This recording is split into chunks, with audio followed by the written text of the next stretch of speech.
you know, when you come to school, you can't run, but you can run on the blacktop. What is a blacktop? Is it a playground? Nobody knows. The top of the asphalt is black. It's the black top to the asphalt.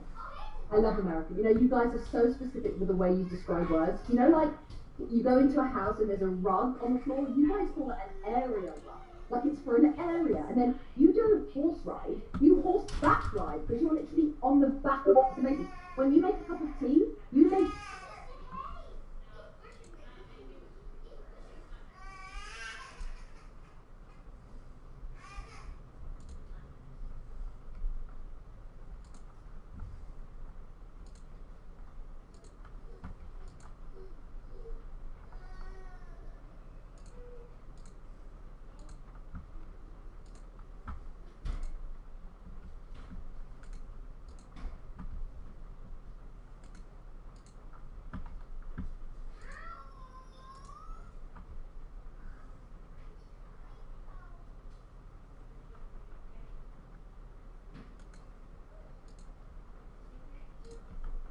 I tells you, if you think P. Diddy's bad, ma'am, you just wait till you find out about his brother. Okay, it's a silly one to start, goddammit, I don't give a fuck. I get it, you know. I tells you, if you think P. Diddy's bad, ma'am, you just wait till you find out about his brother. Okay, it's a silly one to start, goddammit, I don't give a fuck. I get it, you know. I tells you, if you think P. Diddy's bad, ma'am, you just wait till you find out about his brother. I think the doggy's tail. Okay, it's a silly one to start, goddammit, I don't give a fuck. I get it, you know. I tells you, if you think P. Diddy's... In the last few...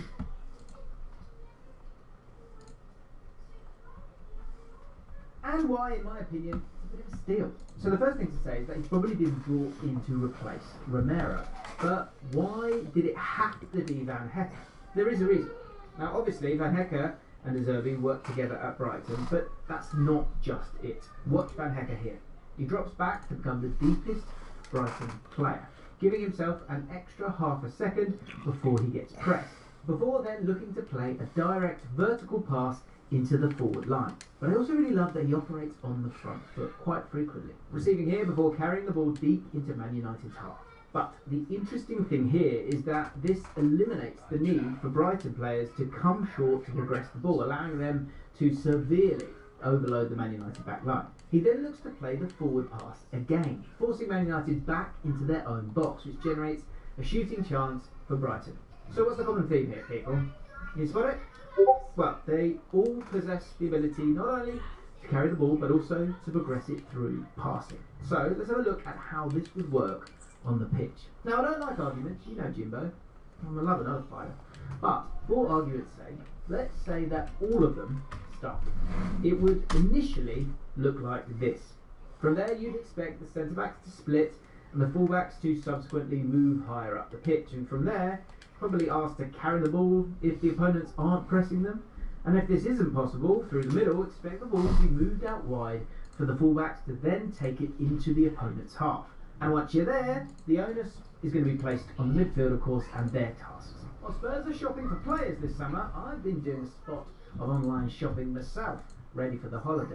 Booking flights, hotels, and everything else means entering a lot of personal information online, which is exactly the kind of thing that scammers look to take advantage of. And that's why I always use a Surfshark VPN, as it keeps my online data safe by masking my IP address.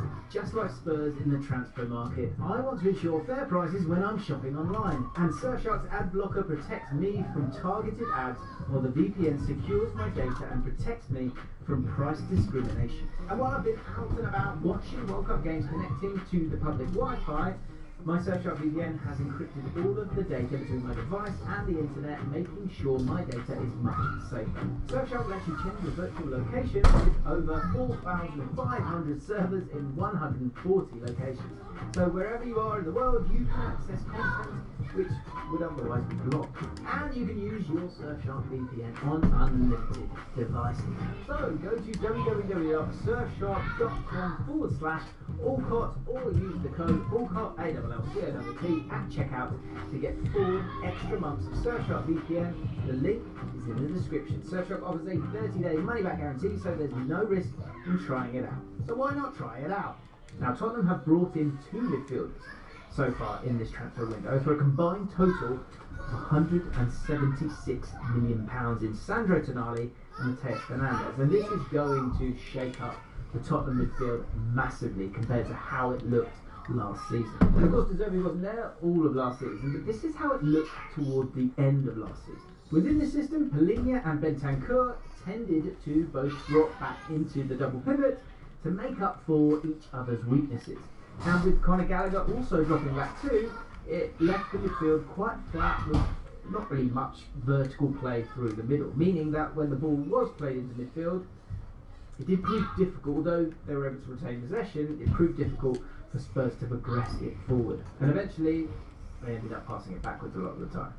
And this was probably due to the situation they found themselves in, which is going to affect the way you play, make you a little bit more tentative. But it was also probably due to the profiles at play, with Palhinha frequently dropping into that left-back position to allow Udogie to move forward. But with these new signings, a more balanced approach, I think, is likely to occur. So, let's begin, shall we? And let's start with the main man, I think, Tonali. At Newcastle, he was frequently deployed as a single pivot in a formation that resembled a 4-3-3 in possession. And he would frequently drop between both centre-backs in early stages of build-up, allowing Newcastle to form this 3-man build. And that forced opponents to vacate the middle of the pitch to press the Newcastle back line, but in latter phases of build-up, he would frequently move himself into areas to receive the ball as the deepest midfielder, often working on the blind side of the opponent's press. And the body language that he shows here is exactly why Roberto De Zerbi wanted it. The first part, positive. And his body language, always, is positive. And crucially, he shows no hesitation to progress the ball vertically through a central area. And from there he sets up a goal for Harvey Barnes in the process.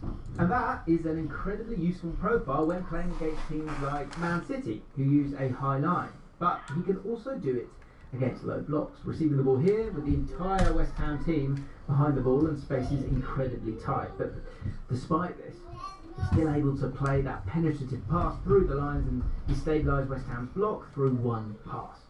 And it's this ability to increase the tempo at any moment that makes him perfect for De Zerbi's master plan. But Tonali isn't the only player involved in this, of course, because Tottenham have also brought in Matheus Fernandes in this window. Now, Fernandes lined up as part of the double pivot for West Ham last season, and he was frequently paired with Thomas Souček. But he would generally move all around the pitch to get on the ball. He was the main man in that midfield, and at times he was receiving the ball as the deepest midfielder to keep the ball moving during build-up. But I really love this signing because I really believe in Matheus Fernandes. I think he's a very well-rounded player with a well-rounded skill set. You know, receiving the ball this time and choosing to carry it, and in turn triggering the runs of players ahead of him before playing a progressive pass into a wide area, whilst also demonstrating incredible efficiency in transition. Like here, West Ham win the ball back centrally, and he shows zero hesitation to play the ball forward, and he weights it perfectly too. So with that said, how will this new look Spurs midfield work, and why is all of this gearing towards the forward line exploding? Well, firstly, I don't think it's going to be a two-man midfield. We need to look at who the third player in midfield is going to be, because Tottenham, they've got quite a few options here. And it's going to be interesting to see who survives, because as a more defensive player, we can probably rule out the likes of Sarr, Gray and Bentancur as guaranteed starters for now. Of course, they might retain their place in the squad. Bergvall looks like he's likely to leave. Gallagher played as the third midfielder towards the end of last season, so maybe he's in the running. You've got Xavi Simons who's injured, so is Kulusevski. So, with this all taken into account, it's probably between Gallagher and Maddison for this spot. Two very different players, and I think both players will be used similarly, but we think it could be Maddison. Pick who starts. Initially, I think it's going to look like a double pivot, allowing Tottenham to form this box in that first phase of build-up, but with Tonali's ability to solely progress the ball, I think it will morph into this in the second phase, because De Zerbi wants to play vertically, and having two central midfielders ahead of Tonali gives him the platform to play these passes through the lines, and with the goal being to attract opponents towards the ball in central areas. So with all this tying into how the attack will function, let's have a look at exactly that. The defence plays a big part here, so let's look there first. You've got Senesi's ability to play defence, destabilising balls directly into a wide area, and that gives Tottenham the ability to tempo shift without overcommitting forwards. And whilst Van Hecke, on the other side, also possesses the ability to do this. And that can often be a very effective tool when opponents use a high press. But let's say that they're not being pressed. Either centre-back possesses the ability to carry the ball themselves into the next third before then giving it to Tonali. Robertson and Porro, if he's still there by the start of the season, operating alongside the same lateral line as Tonali, gives him out balls if he needs them, but their positioning also allows the two wingers to stay high rather than coming short to collect the ball. And from there, you've got likes of Fernandes and Maddison, I think will step forward into the half spaces to become vertical options for Tonali. Another De Zerbiism is that we could see the striker move towards the ball to facilitate the runs of the two midfielders in behind, which, by the way, demonstrates why Spurs would be interested in Krupin. But all of this is geared towards the wingers being on the receiving end of moves, being asked to stay high and move from out to in, with everything moving vertically through the middle. It's all geared towards the wingers coming in at the end of chances to finish them off. So the players that may benefit the most from these new tactics may not even be the new signings. In fact, I think it's going to be the players who are already at the club. Starting a business? Put it in the right hands of Eagleton. Because TalkSport understands that Mickey van der Ven is close to agreeing a new deal at Tottenham Hotspur. So let's speak to George Sessions, Spurs correspondent for the Press Association. Good evening, George. Mickey van der Ven looks set to stay at Spurs and sign a new contract. How has this come about? Well, Roberto De Zerbi is the reason. I think you asked or you polled Spurs fans probably in February, March time before Roberto came in. I think most would have said Mickey will go in the summer. But he was completely transformed by De Zerbi. And I think there's probably a point where either one of him or Christian Romero was going to go this summer, and maybe at that point it felt like it was going to be Mickey because he'd just been sent off against Crystal Palace. Spurs were obviously in a dire situation and his form had fallen off a cliff, but he really stepped up in those final 7 games, was captain for a lot of it when Christian Romero got injured, and I think it makes a lot of sense now for him to kind of be the face of the new era essentially, and for Romero to be moved on and Mickey partner as well, next to him now as well. And Spurs haven't announced a captain yet. I certainly think Mickey will be in the conversation for that. And this new contract, tying down to a long-term deal, maybe being the captain or certainly vice captain, it all sort of pushes him in the right direction, I think. Absolutely. I mean, it's really important for them, isn't he? And if they're going to, you don't really want, if you're going to lose one centre back, that's careless. But losing 2 in the same window would be criminally suggest. I mean, one player that looks like he might be moving though is Jed Spence. Do you have any information on that, George?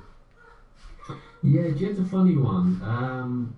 Obviously, a brilliant World Cup. He was, arguably England's 3rd best player, maybe 4th best player after Kane and Bellingham, you'd say. And that came after he'd been part of a team that finished 17th and. He was hardly pulling up trees for Spurs last year. I don't think he was one of their worst players, far from it, but rarely played in his favourite right back position and used a lot out of position left back. The situation with him is that he's come off the back of this brilliant World Cup and he knows that Pedro Porro is going to be Tottenham's first choice right back. De Zerbi loves him, and Spurs have signed Andy Robertson this summer to provide competition with Destiny Udogie at left back. So where is Jed Spence going to get his minutes? I think in an ideal world Spurs probably keep him unless somebody comes in with a 35 million, 40 million offer. But at the same time, he is a sellable asset. He's going to want to play minutes. and Liverpool have been mentioned, haven't they? I certainly think that's one to keep an eye on with Jet, because the game time is not there, and he's going to want to kick on, understandably, after an excellent time in America. I tell you where I think he would get minutes, it's Manchester United. I think that he would be an excellent replacement for Luke Shaw. And no disrespect to Luke, he had a great season last season, but it was with a comfortable amount of games, shall we say, and I think him coming in as a fullback at Manchester United, maybe it's just wishful thinking from me, having seen him live at the World Cup, I was really impressed. I think that would be wonderful for Manchester United. A girl can dream, hey. But I wanted to ask you, George, in general, what have you made of Roberto De Zerbi so far with his time at Spurs? Yeah, I mean, he's a hero to Tottenham fans, and maybe that seems strong, but honestly, you know, everyone thought Spurs were going down. I know it kind of probably wasn't, you know, as doomsday maybe in the media and, you know, kind of with general fans, but I think any Tottenham fan that watched them, firstly under Thomas Frank and then under Igor Tudor, you know, the belief and the confidence that the sort of group of players they had to turn it around was completely gone. And even De Zerbi's first game at Sunderland was a bit of a nightmare. Bad injury, deflected goal, another defeat. You know, I think Spurs from 15 matches at that point, but I win, or maybe 14 in the Premier League. And De Zerbi really was the one that rescued it. You know, he deserves all the credit for that. The players, you know, were nowhere near playing the level they are, and he got them back to a good level. And that was with huge injuries as well. So going into this summer, it always kind of made sense that he was going to get very big backing from the club. You know, he essentially just saved the club the 250 million black hole that was coming if they got relegated. So he was going to be given the keys to get the players he wanted and to reshape the squad as he needs. And you know, you've seen that really in every position other than forward. Obviously, you know, centre back wise, he got Van Hecker from Brighton. Somebody he's described as his son, and Sandro Tonali has come in. You know, loves Fernandez as well, Matthias Fernandez. So there's lots of good players that have come in, but what De Zerbi wants now, and what Spurs need now, is the bomber in attack, as he kind of hinted at a couple of weeks back. Well, do we know who it's going to be? Have we got any ideas? Who the bomber I think Cody Gakpo feels the one that De Zerbi really wants. I think it would have been Junior Krupi potentially. You know, Spurs were very much interested in him, and it felt like that once they sold a Romero or a Bergvall or a Spence, for example, then they'd go with a big bid for Bournemouth, and it would be a case of testing Bournemouth's resolve, because Bournemouth have consistently said that he is not for sale, Alex Scott is not for sale, but if you put 85, 90 million in front of them, maybe they then break. He's now out, isn't he, until October, November time with a bad injury. So I think the next target is Cody Gakpo. Savinho is there as well, but he's been there a long time, and still Spurs don't seem certainly don't seem that close to closing that deal. So Cody Gakpo feels the more newer name on the block, and it's not going to be an easy deal to do, because he's an experienced player, and Liverpool aren't going to let somebody go unless they've got an attacker coming in. So I sort of wonder if over the next week, 2 weeks, we see Liverpool really push for attacking signings, and then it opens the door to Cody Gakpo going to Tottenham. But as I say, it's going to take a lot of money, you know, probably looking at 70, 75 million. So it's another big deal that Spurs have got to do, and time is running out. Is Gakpo a bomber? I was going to ask you that. Correction the terminology to its very limit there, George. I don't want to be harsh on a good pro, but I mean, that's a big stretch, surely. Well, De Zerbi said, and you know, you have to give that face value for this, that Tonali is a bomber, and Fernandez is a bomber, and Van Hecker is a bomber. It's like Oprah, you're a bomber, you're a bomber. I think, yeah, I get the point. Look, my take on it is that I think Spurs had a really good summer. I think they've also sold quite well. If you look at the terms of the deals they've engineered for players that have left the club, it kind of makes sense how they've done it.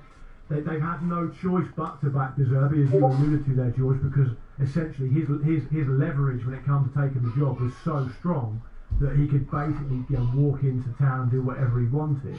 I mean, my question to you, I suppose, is to flip it on its head slightly for conversation's sake. De Zerbi's known to be quite a combustible character. You know, all his eggs are in this basket. Is there any fear at all that it could go south? And if it does go south, how will he react to it? How will the club respond to it? Because whenever I talk about Spurs having a positive summer, I feel like I have to caveat it to the listeners and to the viewers, because ultimately, with due respect, it is Spurs. Yeah, no, that's absolutely fair, and I think this is the big question with De Zerbi. The only kind of pushback I'd have is that when you look at where he's been of late, and Brighton and Marseille, for example, and where it's gone wrong, he's fallen out with the boards over signings, hasn't he? And that's something that he can't really complain about unless Spurs don't sign anyone over this next 4 weeks. But I think the feeling is that Spurs will sign at least one, but probably 2 attacking players. So he can't really complain. Everything he's asked for this summer he's essentially got, and then it is over to you. And look, I think Spurs are going to play 1 game a week next season, which is going to make a huge difference. It's almost like a cheat code, isn't it? You saw Man United last season and how poor they were for the first half of the season, and yet they get don't you worry, George. and you finish third. It sort of shows where, and Newcastle did it a couple of seasons ago. They come fourth when they had 1 game a week. It really does make a huge difference. So I think, certainly long term, how long is Zerbi going to be there? Nobody knows, and maybe this time next summer it's blowing up when he's not getting the players he wants. But I think probably for this season coming, it should be smooth sailing. Famous last words, obviously.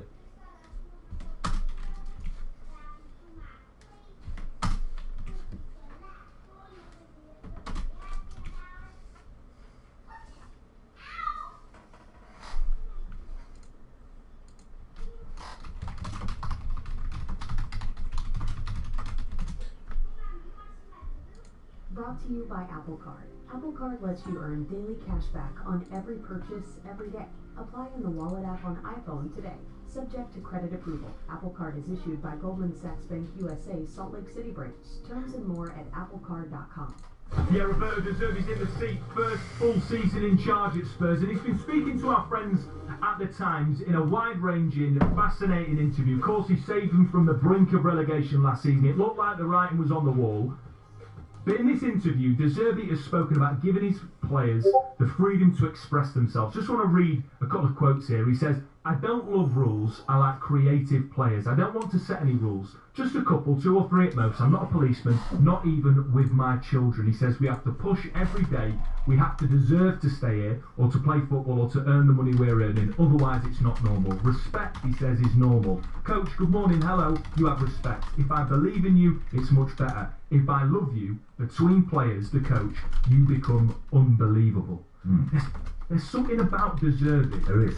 Do you know last season when Spurs were in the absolute gutter? Yeah. And he came out, I can't remember after what result it was, but they were in the relegation zone, and he said, "People just need to stop crying." And I think coming out with that sort of passion and with that strength of feeling, I think it almost shocked fans and maybe even the players. And obviously, them getting out of it's all down to De Zerbi. And I just like the passion and the no-nonsense approach. I think I think fans and certainly players do. I think everyone in football likes their coach to be kind of to be mildly eccentric. Yes. Right? Slightly bonkers. Unpredictable. Yeah, unpredictability can be sometimes. I haven't looked at kids yet. This is the first time I've been in this room in my house since Sunday. I'm sorry. Yeah, that's keeping players on their toes. I think, is a fundamental tool that the best managers have, and certainly. I promise everything will be taken care of. I read that interview, Max, as well, and I thought it was very, very doing good. my best, guys. I really do apologize. Yes, last week and earlier this week, sorry, and Solly March came on and said, "I said, have all the bright." I also want to say something really quick, just because I think it's important. If you purchase anything on the website, I'm going to go through that after the fact, so those things will be applied. I don't want you to think that anything that you bought will not be applied beforehand, that's all. I promise. It's just a matter of like 2 separate lists, which probably might look a little weird because it may not be on your player's screenshot if you bought skills, because I'm not going to go back and do the whole I might, but I'm probably not going to go back and scroll through your player after doing all of the internet things, since they're just skills.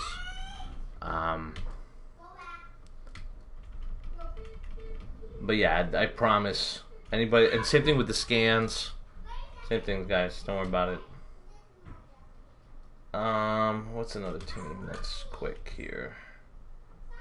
I can do at least one more, and then I was actually going to go through the internet purchases. That way, I don't have to worry about those anymore. I probably should have done those first, but.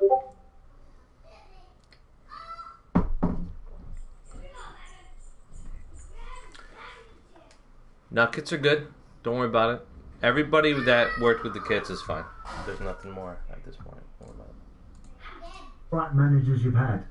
Who's the one that you really like? And Deserby said was head and shoulders above everybody else. Pep Guardiola said that he's the most influential manager, one of the most influential managers in the last 20 years. Yeah.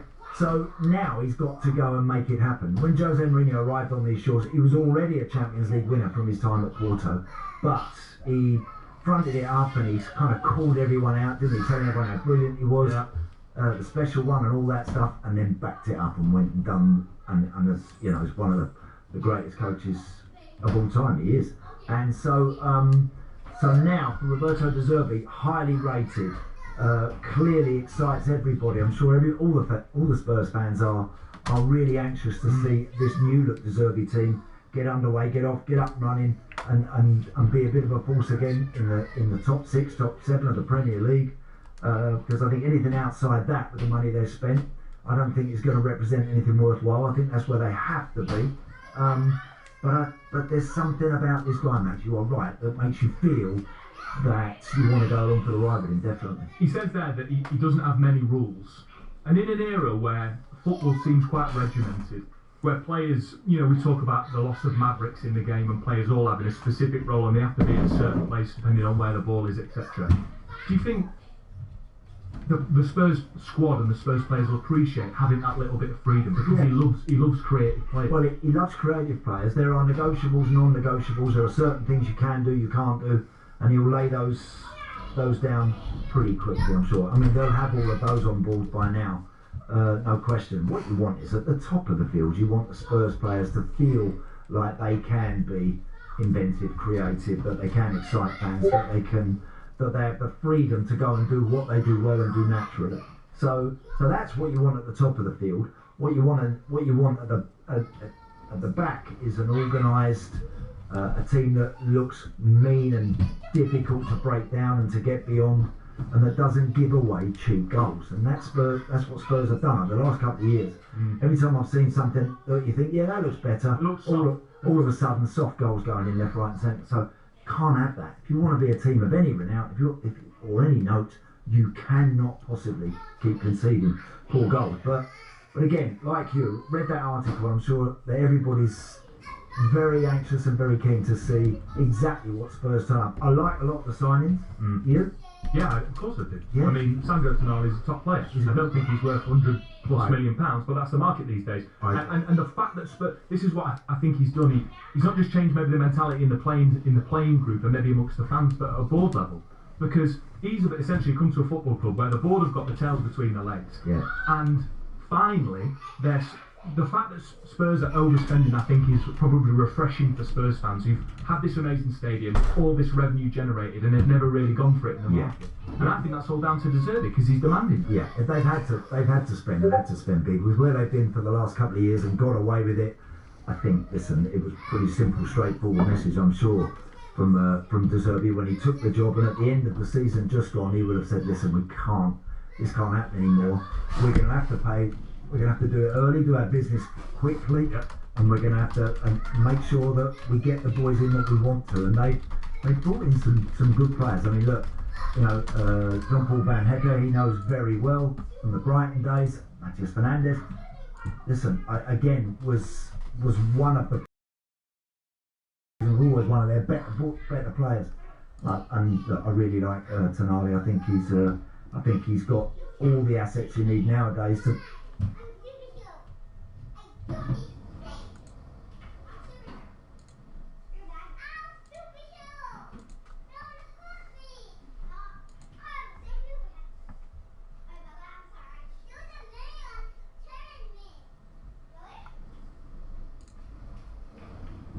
Hi, I'm JT. I need a result.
Okay.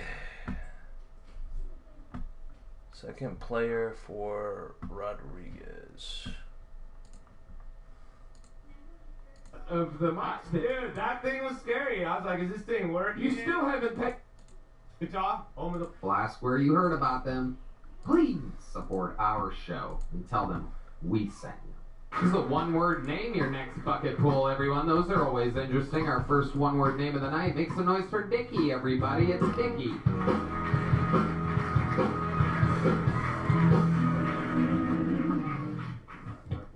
Stuck on there. All right. My name's Dickie. I'm from Salt Lake City, Utah, home of the Mormons. I never realized how blessed I was to be Mormon until I got older and started really living that life of sin. You see, I started seeing ads, and the number one solution for men who like can't get hard or losing their hair or need to lose weight is called hymns. I've been singing those Mormon hymns like a motherfucker lately. Like, pray to God every time I need some chick to be into me. I just start doing a little hum when I'm doing my business. Just humming a little hymn. But yeah, now I'm getting older. I'm 36. My homies stopped partying as much. I actually got sober now. We went out to eat some dinner the other day, and I told them I had acid. 2 of them were buckling up for a good time. The other one tossed me some Pepto-B. I was like, God, man. I mean, it's true. I'm capable of both. I have the good times, and I have the fucking reflux. Yeah, that was rough. Dickie, I thought you were going to end up on drums by the end of that 60 seconds. You're moving farther and farther back from the microphone. You understand that that red device is what picks up the sound. It's getting me hotter, I swear to God. Okay, stop. But you have to talk right into the tip of that thing. Oh, okay. Oh, baby boy, what the hell? Yeah, the set may have gone better, but I could hear it perfectly fine. It wouldn't have. James McCann. Oh, God. No one says the tip of that thing. I've done this for a while. I've never heard someone go, you gotta talk right to the tip of that. I'm not used to working the tip like that. right into the bulbous head of the microphone. Put your mouth, hold it by the shaft, talk to the tip. That's just what's going on. Well, Dickie, all I was going to say is there's a lot of setbacks in this business, and there's a lot of things that are going to make you think you can't keep going. But I've never seen anyone... I just thought getting it out of the mic stand was one of the easier ones to get over. Because there's going to be so much worse stuff that happens in your dream of being a stand-up comedian. Oh, yeah. Getting the microphone out of the mic stand. Dude, that thing was scary. I was like, is this thing working? You still haven't taken it out. I know. Grab it. I believe in you. Yeah. Oh, my God. I feel the power now. Let me start that over. Powerful. Powerful. So Excalibur over here. Dickie is sweating bullets, ladies and gentlemen. He Fucking is human over here. soaking wet. He was dry as hell when he came out. He's dripping at this moment. Hear it. God damn it. I flew out here. I didn't sleep last night at all. This is fun. Okay, that's it. So, Dickie, we're gonna get to that. Relax. Oh man. So, how long have you been attempting stand-up comedy? Dude, this is like my second time. Okay, so where was your first time? When was that? It was in Salt Lake. When? Probably 6 months ago. So 6 months ago, you did an open mic? Yeah, I was on mushrooms. Okay. Somehow I did way better. Well, you think you did. You were probably nowhere near the microphone. Magical mushrooms, I guess, dude. You were probably in the lobby by yourself. At least I was having a good time. Absolutely. So, Dickie, was that at Wise Guys in Salt Lake City? Yeah, it was a Wise Guys. Okay, and you're saying that it went well for you? It went pretty well. It didn't so well that you're like, you know what, I'm going to take 6 months off and go on the biggest comedy show in the world. That's what the fuck I did. I was like, no bars, you know, I just went sober, and I feel like I'm pretty much invincible almost. Just basically, obviously not, but I feel that way. I feel like I'm some sort of genius as well, but I'm just not really stupid anymore. It's perfect. Let's check in with James McCann. Well, it's just, I mean, I know you said you're a Mormon from Salt Lake City, but are you also Hispanic? Because the last few people were Hispanic, and you have the same intonation. No, man. No, I'm the moustache and the tattoo and the Yeah. Well, great. Yeah, I'm just a good old white boy from Utah. There's just a vibe. The last 3 acts, there's a strong vibe tonight. There is an extremely Latino presence here. Maybe Contrary to my what... haircut, maybe? Oh, I don't Jesus. know. All right, Dickie, relax. I figured You know what? Step back from the microphone a little bit. We're getting a little too close to that thing. So, Dickie, what do you do for work? I'm a bartender and server. A bartender and a server, but meanwhile you're saying that you've been sober for how long? About 6 months. So what made you get sober 6 months ago? Just a lot of really bad shit. Like what? That's the good stuff. That's what we like to find out about here. I got in an accident. I just You were drinking and driving? Yeah, Okay. got a Dewey, which is... What kind of accident? Let's talk about it. We love... There wasn't a ton of damage or anything. I sideswiped something, sideswiped What the did truck. you sideswipe? Okay, a truck. Yeah. I thought it was the one girl's mom. Well, that too, dude. If she's in Utah, there's a high chance that... Did you at least step up to the breathalyzer, or were you like... Yeah, I was running. That's where I got that from. When I'm scared, I just go back in the drums. He's literally running into the drum set. Dude, fight or flight. Yeah, okay. And I did good resisting, so it was... Okay, tell us about that. Like, take us through the experience. So you sideswipe a truck, you immediately see lights? Like, what happened? I just fucked up. I was an idiot. I was just like, man, I'm not even drunk. And... Hold on. Again, take us through it. So you're driving. Do you remember hearing you hit a truck? Do you remember any of it? Yeah, I was like, holy shit, I just hit a truck. Okay. And so, it was actually parked illegally. It was sticking out. But it was my fault. I was an idiot. I was like, oh, that car's parked illegally. Did you stop and pull over immediately after sideswiping the truck? Yeah, because I didn't want to get fleeing the scene. I literally didn't think I was drunk, so it fucked me over. Okay. How long until the cops showed up? It was probably like 3 minutes. It was right downtown, so. Wow. And so you just waited there? Dude, I didn't think I was drunk, and I didn't want to get fleeing the scene. But you were more worried about fleeing the scene than getting a blatant DUI? The truck driver wasn't... The truck... There was no one there. It was just you? What? The truck was parked. No, there was someone in the other truck. Oh, okay. I'm sorry. I thought it was parked illegally. Got it. Yeah, it was. Oh, it was? It was Okay, parked. okay. Someone was in. Oh, okay. That's it. Yeah, no, it was stupid. Definitely stupid. What'd you blow? What did you blow? Now I wish this mic was off. You don't have to say it, but it's funny. I got .25. Oh, shit. You did this. Wow. That was just another day, dude. That was just another day. I was like 11 a.m. And isn't that Utah? 3 times. Is that 11? No. I'd been partying the night before. It was pretty wild, dude. I have some wild stories. That's why you're sweating. You're a pickle. Drunk. Yeah, because I'm not even there's no stress on me, man. So that's 3 times over the legal limit. Oh, yeah, bro. Were you on drugs at the time? It's okay. You just gotta let it out now, buddy. Shout out to my probation officer, Tracy, for writing me off on coming over here. You did find him 6 months ago. Well, yeah, 6 months ago, but I was on a little bit of boomies and just... What exactly is boomies? Mushrooms? Just mushrooms, yeah. Okay. So you were 3 times over the legal limit and on mushrooms.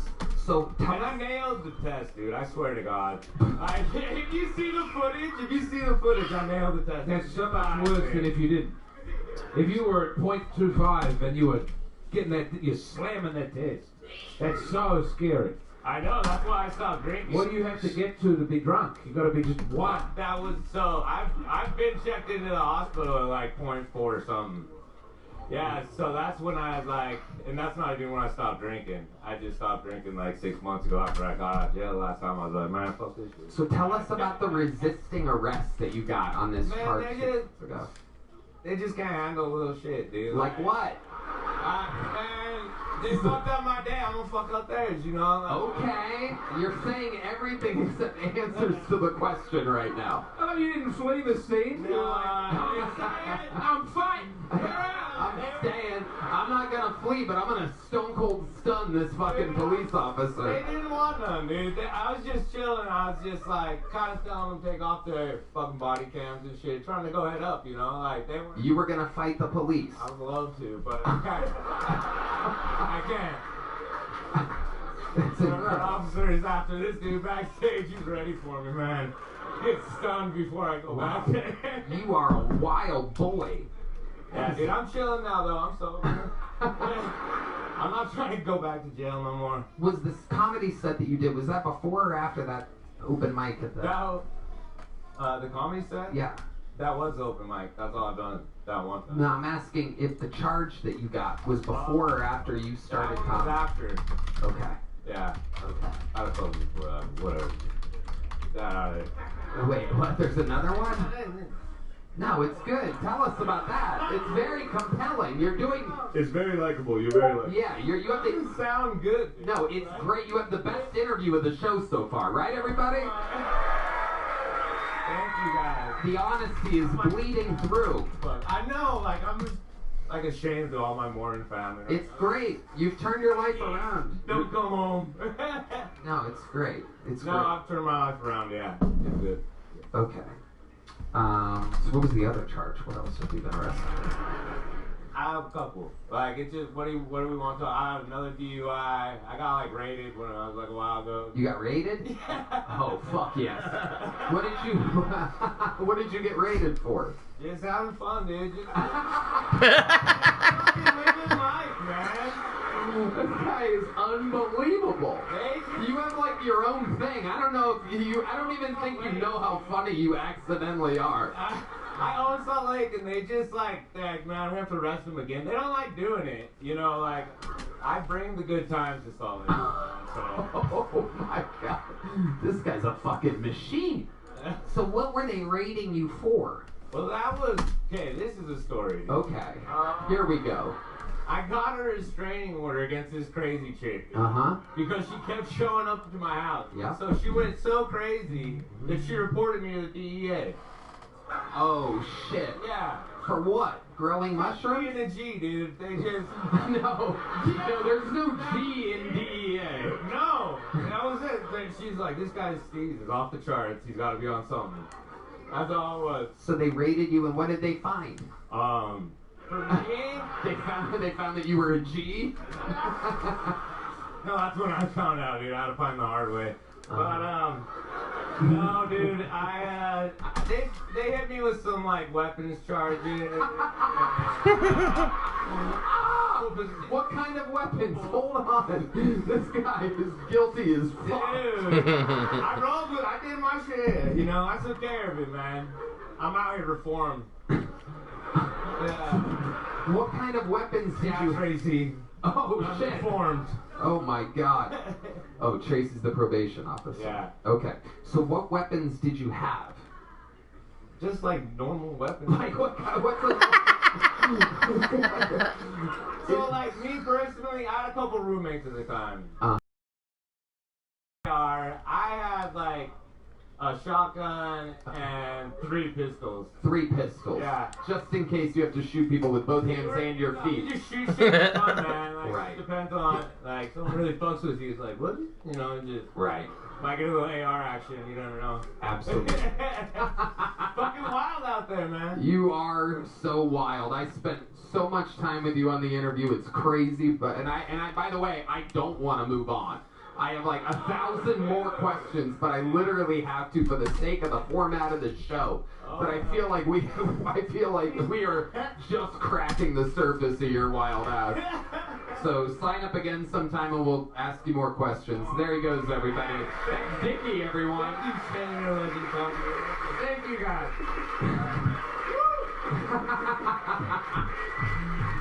I feel like Dickie's gonna break his sobriety tonight. Be careful out on those streets, everybody. Dickie may have rented a car here tonight. Alright, your next bucket full goes by the name of Ronaldo Mercado, everybody. Ronaldo Mercado. You know, I'm not a Tony Hinchcliffe fan.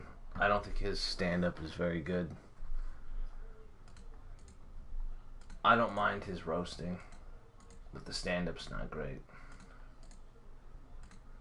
But the show is so funny. Such a good show.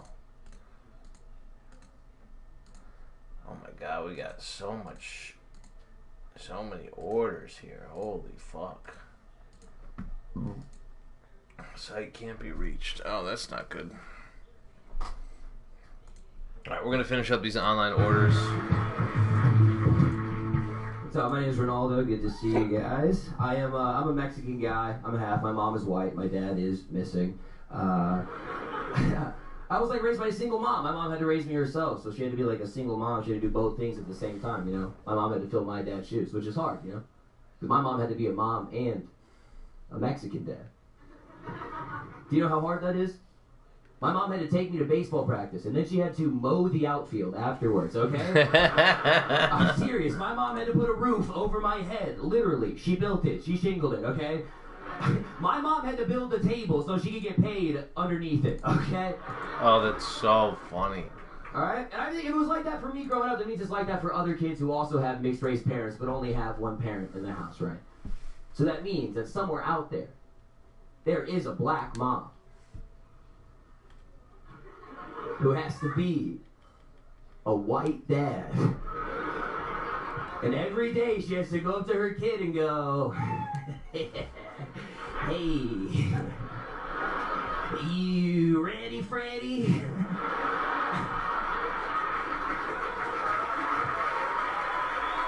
That was good. Ronaldo Mercado, everybody. Fantastic fucking set. Thank you. You've been on the show a couple times before, right? Yeah. Awesome. It's my third time. I love it. Fantastic. Welcome, welcome. Thanks for having me. Of course. Yeah. It's the bucket's fault, but yeah, of course. So tell us, how's life been? What's going on? It's good, man. Things have been fun. Been doing a roast battle here in the city, a roast battle here at the club, and I won. The shit was awesome. It's been fun, man. It's been great. Yeah. Yeah. What else? How about in like real life? Just been boozing a lot. You know, doing a lot of drinking. Mostly that. I got so drunk the other night I went and ordered a torta from a Mexican food truck.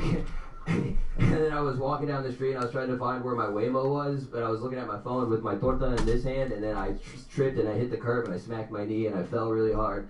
And I fell so hard that some dude behind me was like, "Yo, are you okay?" And I didn't turn around. I was embarrassed. Did you drop the torta? I did. Tell me there's not a big Hispanic vibe tonight. There is. There is. I can confirm there's definitely a vibe. Contrary to the mainstream news reports of deportations, they appear to be deporting them to Shakespeare's, the bar next door. Which is what ICE is doing. Shane, what's going on? You cooking up something over there? No. It's just had the knock loose on. It's another goth Hispanic. Yeah, they are. They're very gothic, right? When I was having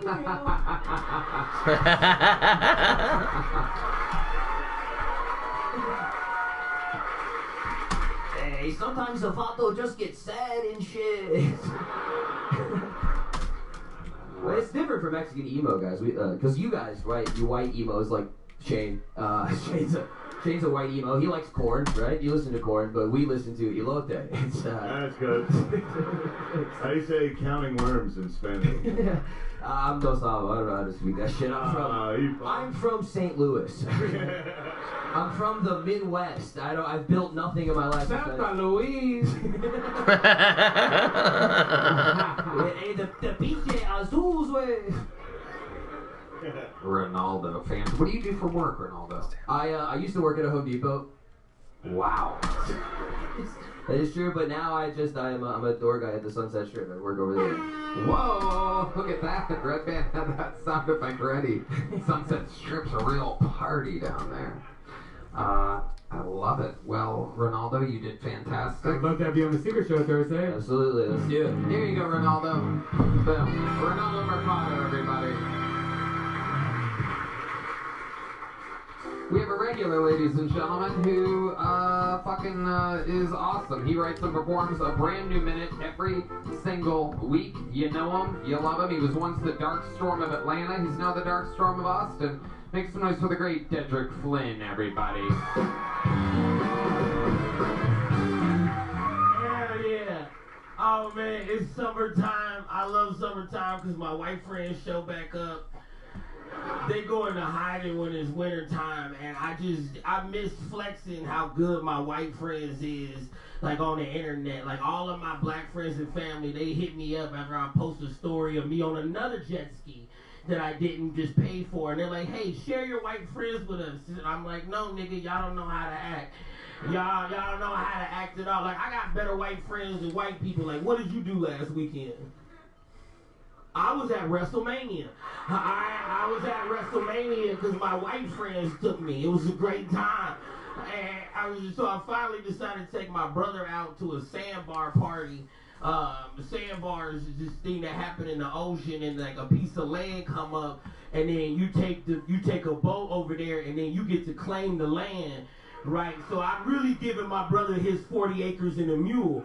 Right, I'm really just putting on for him. And after about 40 minutes of arguing with that nigga, he finally took his Air Force Ones off at the beach. Right, because he looked me dead in my eyes and he was like, ain't nobody gonna see my toes. Right, and I respect boundaries. And so this nigga, he got his socks in the sand. And when you at a sandbar, it's important that when like another group of white people come, you gotta fight these niggas to the death. You gotta play like beer pong and flip cup, and then the loser they gotta go. And they was real happy to have two black friends there. Nigga, we held the island the whole day. Because like the week before, they was like, yo, Dedrick, when you coming out, we just lost 6 islands. You know what I'm saying? They brought their black friend. You was supposed to be here, suit up. That's my time. Dedrick Flynn with another brand new 1 minute 55 seconds. Always working overtime every single week. You did it again, Dedrick. Sir. What are sandbars like? I've never actually been to one. Oh, bro, you gotta. I introduced you to my white friends. It's literally like just like a mini beach. And then we take like a boat out there? Yeah, we take the boat. We got like kegs of beer, and like we have our own bar. We got like bring out like the portable speaker and just party on that like beach by ourselves. Okay. Yeah, it's a lawless country. Sounds like fun, but there's water all around you, right? Yeah, I don't get in that. Right. I do the drinking games like that when we play like Dizzy Bat. You know what Dizzy Bat is? Oh, let me fucking tell you. You take a plastic baseball bat and you cut it off by the handle, and you gotta pour a beer in there, and then you chug it. And how many seconds it take you to chug it, you gotta put the bat on your head and spin around, and then niggas throw the can at you, and if you hit it, you good, but if not, you gotta go again. Oh, shit. I mean this totally out of respect. Can you swim? No. I ain't really looking. I get it. I'm the white guy that takes some black guys out on boats sometimes, not like Tony would, but then we start drinking, they start getting confident in their swimming ability. No, I put that. And they jump in. At first they're like holding on to the side boat like, no. Drink 5, they're like, I can swim pretty good. And then I gotta save them. Yeah. Fucking Lemaire and Nate. Yeah, it really is. They're big. They're tough to wrangle. I can imagine why deep in the genetic memory black guys might not want to get on a white guy's boat. That was cheap. I apologize. Bring that up. Well, because I didn't do it, so it's funny to me, but you guys are terrible. Yeah, but what you guys do? We don't want to talk about what we did. What we did. Hey. I know exactly what you did. They eradicated an entire... whatever. Aborigines? Yeah. Y'all love taking them out. Well, we say sorry sometimes. It was also like the 70s. Crazy when they did it. Like Men Down Under came out, or Men at Work came out like while that was out. Gotta have a good soundtrack when you're doing a genocide. I don't know what to tell you. Vietnam, that shit rocked. Hell yeah. What a cool Eddie Guerrero shirt you're wearing. I just want to say. Hell yeah. That was good. You tricked me. I was high enough for that. Damn.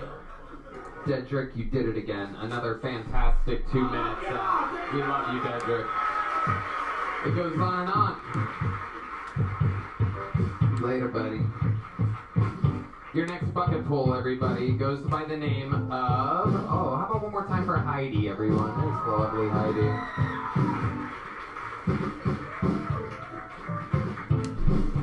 And We're going to keep it moving. Your next bucket pool, 60 seconds uninterrupted, goes to Brandon Fields, everybody. Here comes Brandon, everyone.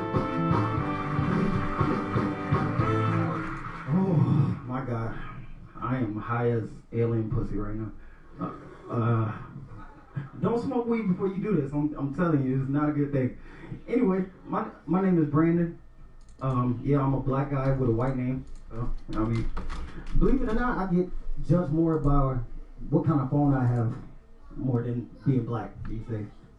Believe that? It's like, oh, you got an Android? Oh, this ugly nigga got an Android. I can't take it. Why y'all judge people off of their phones, man? Because I got an iPhone, I'm not cool? Because I don't have an iPhone, I'm not cool? Maybe? Alright, fuck y'all. Anyway, yep, I got a white name. White thing about me, I can swim. Unlike that dude on house arrest back there that just left the stage. He was actually on house arrest, so I saw that ankle monitor and shit. Thank you, Brandon. Okay, Brandon Fields. Welcome to the show, Brandon. You did nothing. Let's talk about it. How long you been doing stand-up? On and off for like 3 years. For 3 years. Where at? What part of Tampa or Atlanta exactly? Actually, I started in Colorado. Oh, wow. Yeah, Colorado Springs and Denver, and now I'm here. Okay. Well, what were you doing in all these white places? I was in the military. I was in the Army. Oh, nice. Yeah. Hell yeah. What were you doing in the Army? Shooting shit. Bombing. Hell yeah. Shit. Amazing. Did you ever fight overseas? I did not. I didn't want to because I joined at an older age. I was 32 when I joined. 32. So what's the craziest thing you did when you were in the military? What's the hardest thing? Well, we had a cool night shoot with big 50 cals and white hot scope and stuff like that, and all night out there blowing shit up. Yeah, so that was pretty cool. Where do you live now? I live in close to Maynard. Maynard, Texas. Yes. How far is Maynard? About 15, 18 minutes. Oh, okay. Yeah, it's not far. All right. So you're doing comedy in Austin a lot? Not that much. I'm on and off. This is actually my first time signing up. You always wear that hat? Do you always look like someone dipped the Gordon's Fisherman in chocolate?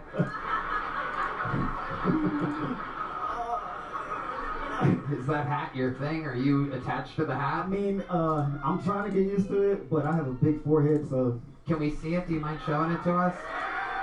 The world wants to see that big forehead. Alright, come on. Oh, shit. Oh. See? Oh. Shut your ass up. Michael Gonzalez. I saw you coming outside. I know you park, motherfucker. Michael Gonzalez with a very loud goddamn when he saw that forehead. Yep, I'm kind of used to it. So you're fighting the good fight with a forehead. Yeah. Wow. When did that start? Was that recent? Or? No, that was from birth. Oh, okay. You always had a big forehead. God kind of dropped his elbow in my fucking head and shit. Yeah. Yeah, came out the front. Absolutely. So, what do you do for work now? Actually, I just quit my job last week. What was the job? I was a salesman. What were you selling? Flooring, tile, hardwood floors, stuff like that. Okay. You weren't good at it? Nah, no. How long did you do that for? About a year, since I got here. And I worked at like flooring decor and shit before, so selling floors and shit. Did you quit real professionally? Did you give like a 2-week notice, or was it like that day? You see I'm black, right? Well, I mean, I know. I'm just setting you up. Hell no, I quit right on the spot. Actually, my manager, my old manager, he watches the show at work all the time, so he's probably gonna see it. Sorry, bro, I had to quit. Got a better job. What was the last straw? What made you quit on that day? I just didn't feel like it no more. And I got another job, so. What's the new job? New job selling tires. Okay. All right. Hey, selling tires. Yes, sir. I think you'd be good at that since you kind of look like one. Yeah, I'll start tomorrow, so. Hell yeah. It's going to be a good year for you. Come on. Come on, folks. Oh, yo, you did it. That was a tire truck. What? It was good. It was a... Yeah, I got it. Speaking of tires, season 3 still Season out. 3. on Netflix. Coming soon. Did you make any money with the flooring thing? No, I Yeah, can't suck. I- You can, it's commission and stuff. Yeah, so- I tried to sell bathtubs. Yeah? Fucking $0. I worked there. I didn't make a single dollar. Yeah.